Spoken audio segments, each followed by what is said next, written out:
Maori are definitely not indigenous to New Zealand. There is overwhelming evidence that Maori are not indigenous to New Zealand. If you'd like some authentic verification, don't ask racist activists like Rawiri Waititi or any of the chaotic party MPs from Labour, Greens, or Te Pāti Māori. Simply ask Winston Peters, or have a read and research around the Google traps from the likes of Ngāpuhi leader David Rankin. There's plenty of research readily available online which confirms previous civilizations lived in New Zealand before Maori arrived, but most political parties these woke days have little, if any, appetite for the truth. There is absolutely no verifiable evidence at all that Maori are the indigenous people of New Zealand, in either Maori oral history or forensic evidence, and it's definitely not the responsibility of the United Nations Declaration on the Rights of Indigenous Peoples to decide on New Zealand's behalf, who are, or who are not, the indigenous peoples of New Zealand. And it may provide the world a suggested framework for reconciliation, healing and peace of indigenous peoples, but that's it, nothing more. They have no authority to define or state who are indigenous to New Zealand, and it's certainly not Maori. Even Rawiri knows this to be true, but there's a gravy train to milk first, so the truth can take second place.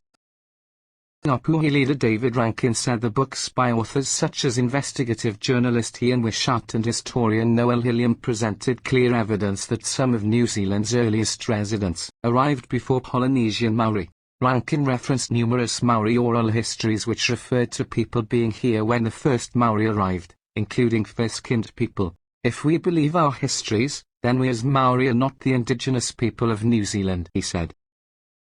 David Rankin frequently stated that archaeological evidence was a challenge to the status of Maori as being indigenous, which was why he believed no other Maori was prepared to speak publicly on the issue.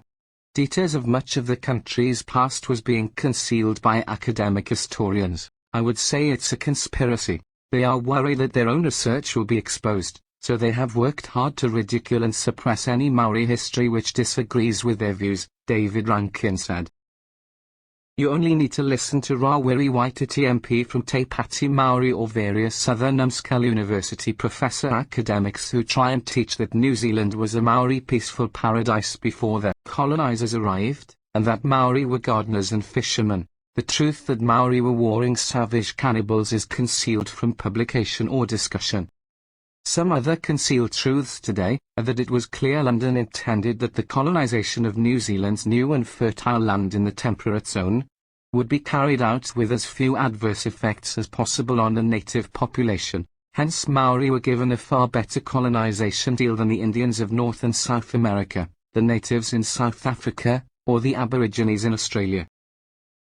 London, without any doubt at all, gave Maori a really good deal, starting with Article 3 of the Treaty of Waitangi, which granted to Maori, including their slaves, all the rights and privileges of British subjects, the first time that this favoured status had been bestowed on a native race.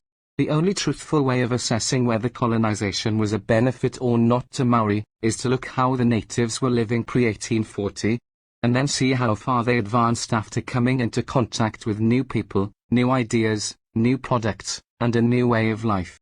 The fact that they went through such an amazing transformation in so short a time, and uplifted themselves in the process, should give Maori cause for great pride and all New Zealanders something to celebrate.